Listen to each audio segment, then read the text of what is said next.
something could happen. Something could happen. Yeah, please. What's the top concession you want out of Canada? The top concession you want out of Canada? Concession? Yes. Friendship. But that's not a concession. No, we're going to be friends with Canada. Regardless of anything, we're going to be friends with Canada. Canada is a very special place to me. I know so many people that live in Canada. My parents had relatives that lived in Canada, my mother in particular. And I love Canada. I have a lot of respect for the Canadians. Wayne Gretzky, I mean, how good, the great one. You happen to have a very, very good hockey player right here on the Capitals, who I have a lot of respect. He is a big, tough cookie, too. He just broke the record. And he's a great guy. And, we had the team here, and I got to know a lot of the players.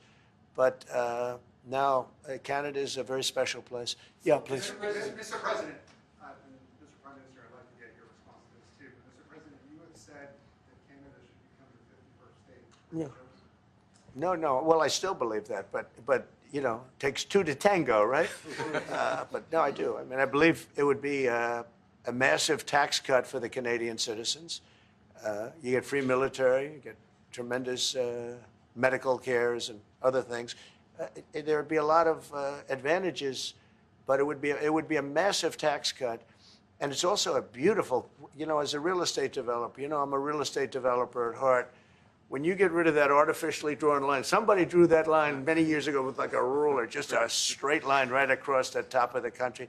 When you look at that beautiful formation when it's together, I'm a very artistic person, but when I looked at that beauty, I said that's the way it was meant to be. But I do feel it's much better for Canada, but we're not going to be discussing that unless somebody wants to discuss it. I think that there are tremendous benefits to the Canadian citizens, tremendously lower taxes, free military, which honestly we give you essentially anyway because we're protecting Canada if you ever had a problem. But I think it would really be a wonderful marriage because it's two places that get along very well. They like each other a lot. Well, if I may, as you know from real estate, there are some places that are never for sale. That's true. We're sitting in one right now, Buckingham Palace that you visited as well. That's true. And having met with the owners of Canada over the course of the campaign last several months, it's not for sale, won't be for sale ever. But the opportunity is in the partnership and what we can build together. And we have done that in the past. And part of that, as the President just said, is with respect to our own security.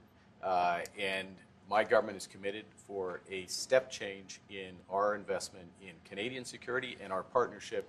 And I'll say this as well, that the President has revitalized international security, revitalized NATO, and us playing our full weight in NATO, and that will be part of it. And they have, I must say, Canada is stepping up the military participation because Mark knew, they were low, and now they're stepping it up, and that's a very important thing. But never say never. Never say never. What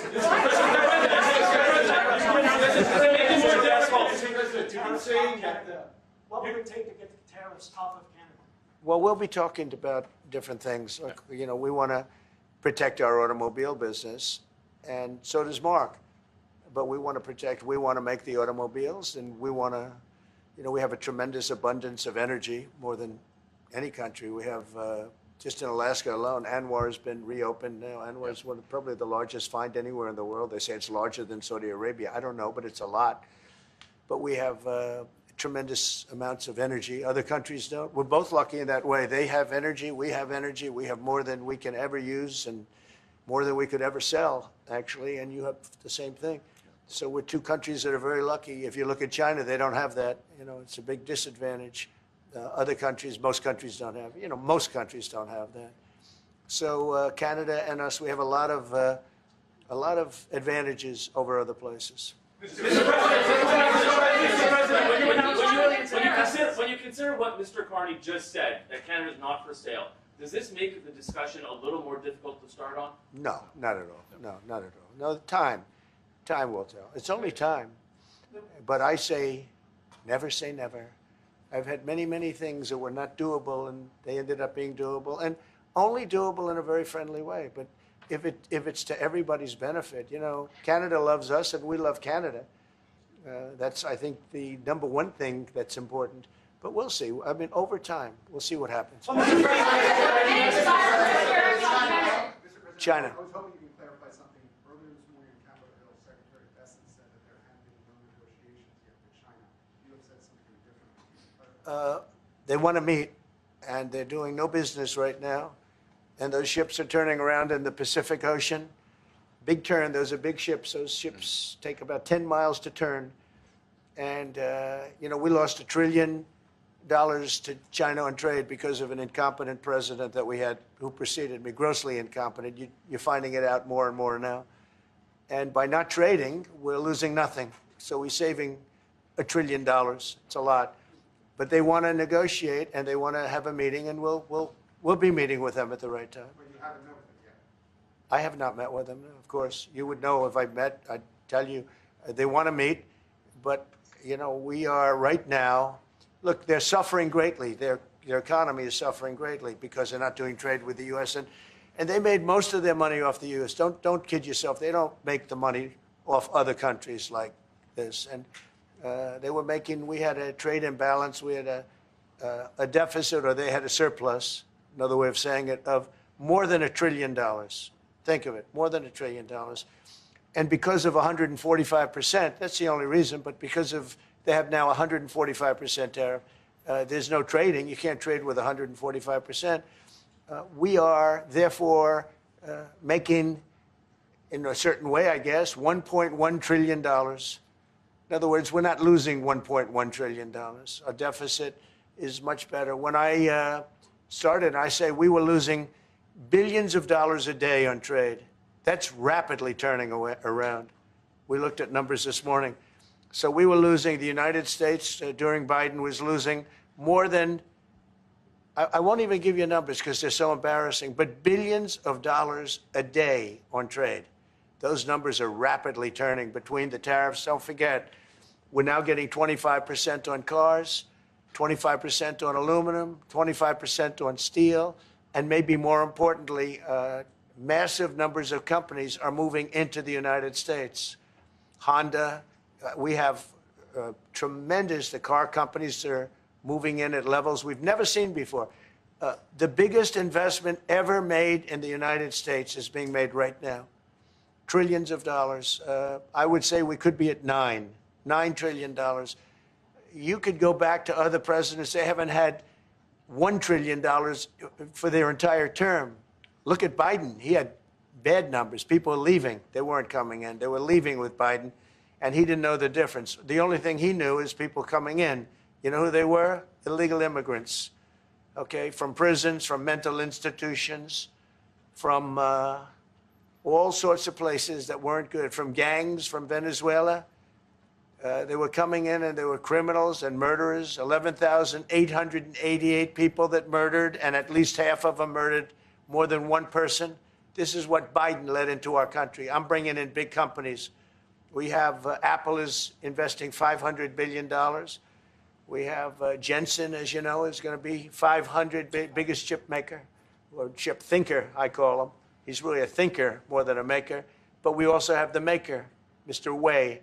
I get to know them all in the last, it was a cram course. But they're all moving into America because of the tariffs. And I don't think people have appreciated it. Some people do. Some of the smart people do. So we have more money coming in. It's really an amazing thing. We have more money being invested in the United States now than at any time ever before in our history, and it's not even close. And I think the real number could be 9 or 10 trillion. We don't know everybody that's doing it. We have many. I just heard about a plant that's being built right now, a very, very top-of-the-line company, and they didn't come to the White House. They're just doing it because they're making it because if they build here, there are no tariffs.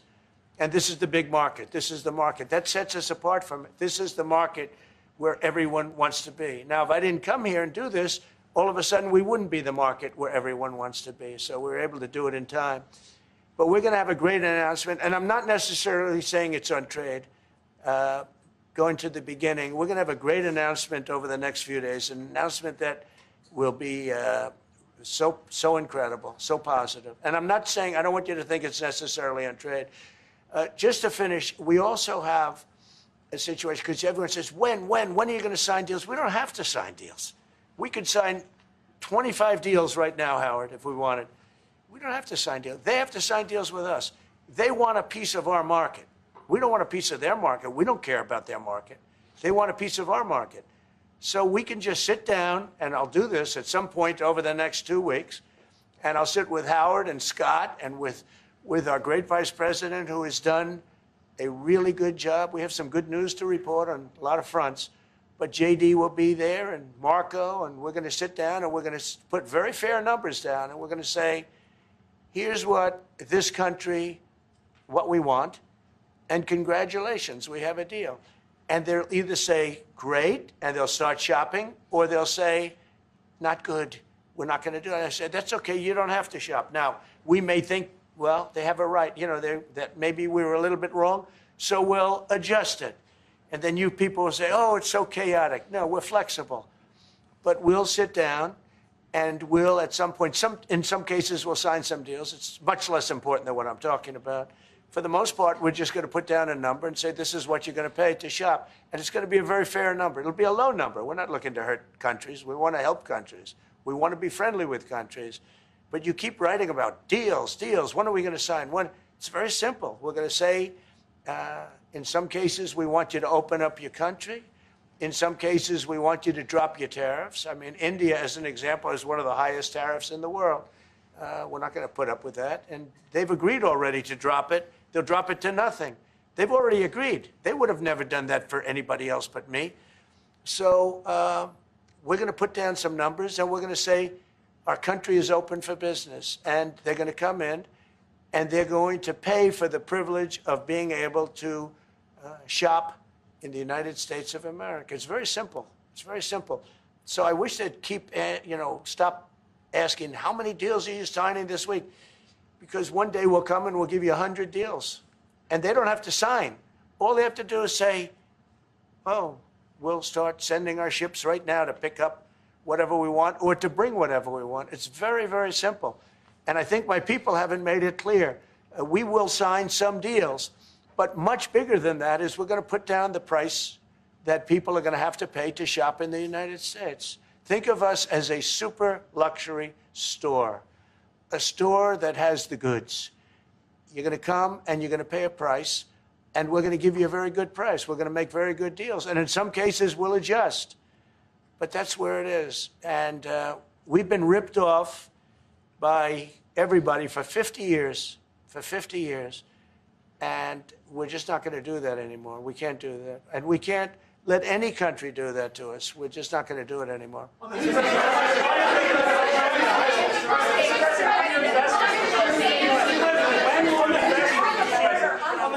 you tell us a bit more about the deal that you've reached with the Houthis? No, it's not a deal. They've said, please don't bomb us anymore, and we're not going to attack your ships. And where did you hear about that? It doesn't matter where I hear it. The very good source, I could tell you. Very, very good source. Would you say, Marco? I would say pretty good, right, JD? A very good source. No, they don't want to be. They don't want to be. They don't want to be bombed anymore. I sort of thought that would happen. No, behind you, please. Clarifying something you said on USMCA. Is the U.S. prepared to walk away from that pact? From what pact? USMCA. No. It's fine. It's there. It's good. We use it for certain things. It's there. We have the USMCA is a good deal for everybody. I won't say this about Mark, but I didn't like his predecessor. I didn't like a person that worked for. She was terrible, actually. She was a terrible person. And she really hurt that deal very badly because she tried to take advantage of the deal and she didn't get away with it. You know who I'm talking about. But we had a bad relationship having to do with the fact that we disagreed with the way they viewed the deal, and we ended it. We ended that relationship pretty much. The USMCA is great for all countries. It's good for all countries. We do have a negotiation coming up over the next year or so to adjust it or terminate it. Mr. President. I'll say a word on USMCA, if I may, Mr. President. It is a basis for a broader negotiation. Some things about it are going to have to change.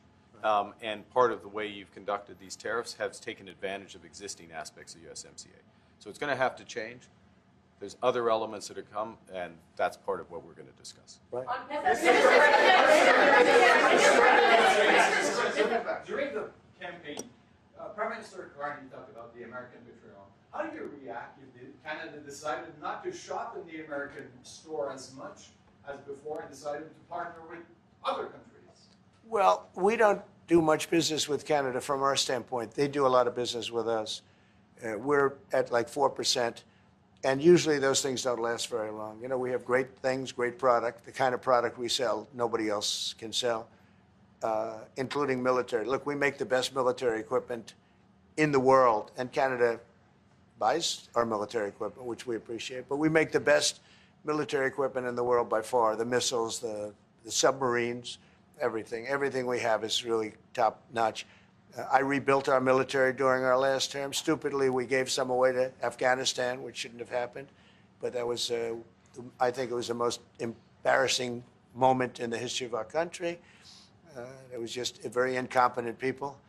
But if you look, the man that's now the head of our Joint Chiefs, he led the attack on ISIS for me. That's why he's the head of the Joint Chiefs. And Raisin Kane, he was unbelievable. And as you know, we defeated ISIS in 3 weeks. It was supposed to take 5 years. We did it in 3 weeks. And he ran the campaign. I said, I like him. But I knew him before. I went to Iraq, and we agreed to a plan, and that was the plan. And as you know, we did it in record time. So we have, you know, we have the best equipment in the world. We have the best, a lot of things. And but Canada, it does a lot more business with us than we do with Canada. Yeah. Mr. President, and as you record your investments, Mr. President, when do you think the investments that you've announced, the trillions, will finally hit economic data this year? When you're saying about the tariffs? No, about the investments that you've announced. Oh, it's hitting right now. Look, they're already starting AI plants. These are not people that look for financing. That's a good thing. You know, in real estate, you get a site, then you have to look for financing, you have to get your zoning, you know, 5 years later you start building, you get a bank, then the bank's no good. And these people have massive amounts of cash.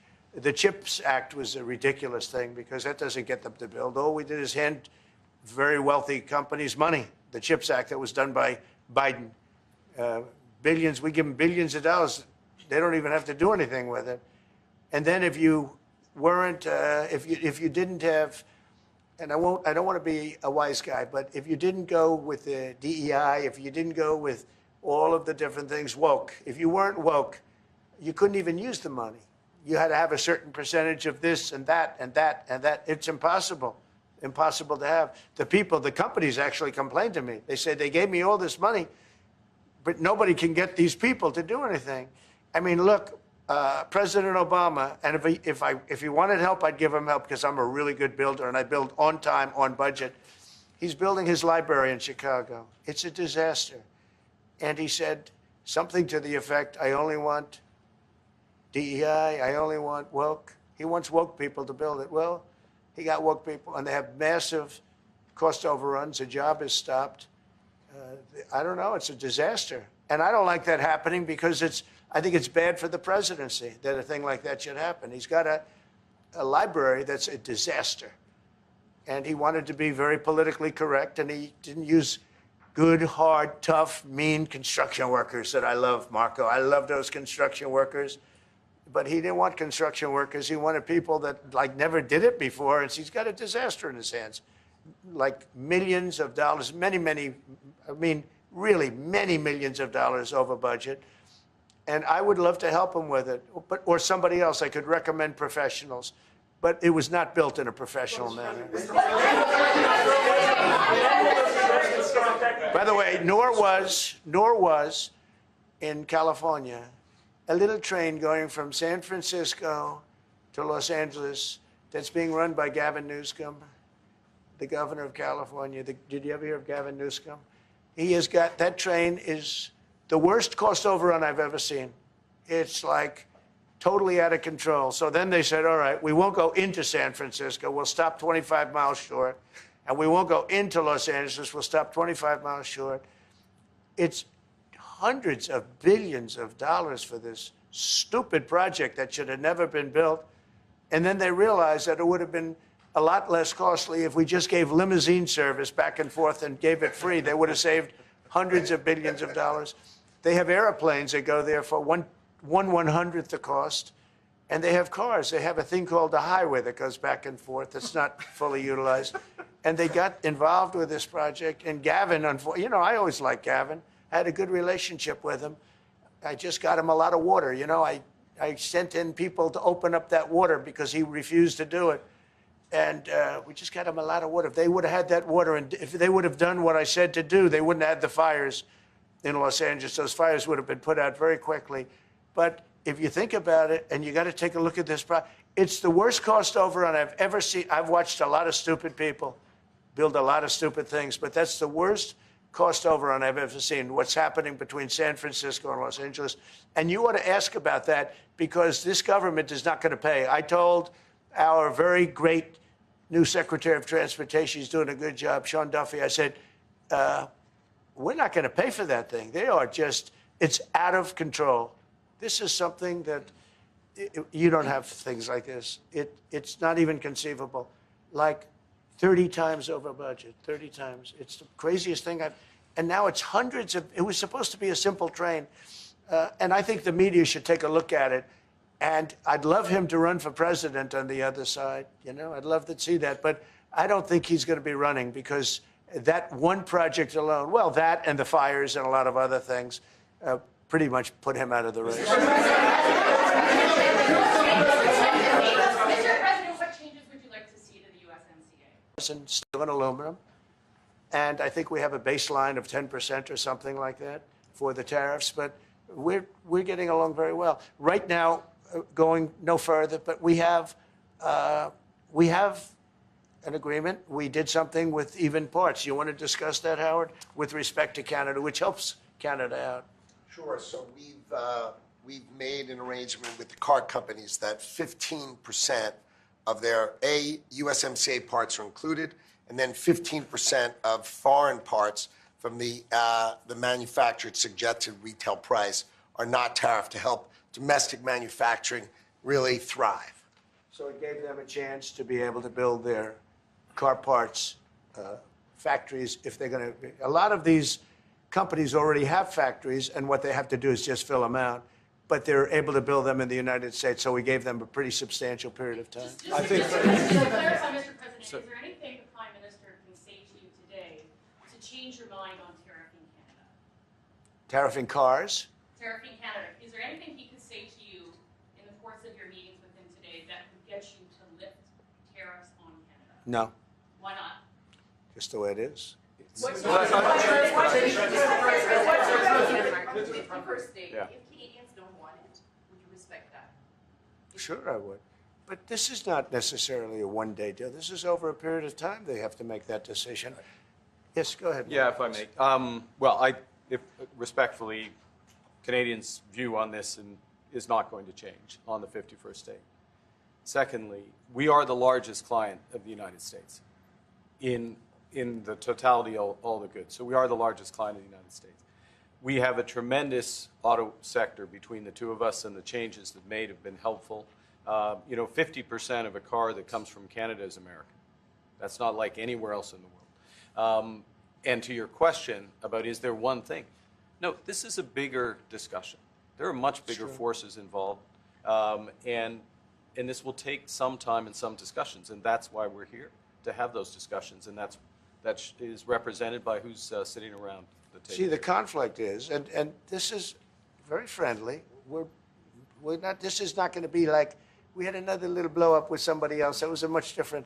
This is a very friendly conversation, but we want to make our own cars. We don't really want cars from Canada, and we put tariffs on cars from Canada, and at a certain point, it won't make economic sense for Canada to build those cars.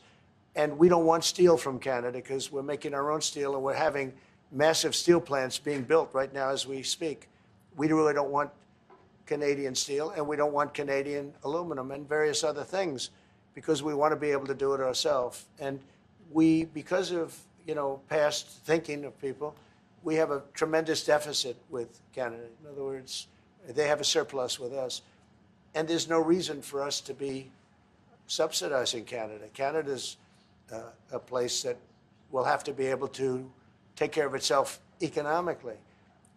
I assume they can. I will tell you that Trudeau, when I spoke to him, I used to call him Governor Trudeau. I think that probably didn't help his election. But when I spoke to him, I said, so why are we taking your cars? Why are we taking we want to make them ourselves. I mean, I said, and if the price of your cars went up, or if we put a tariff on your cars of 25%, what would that mean to you?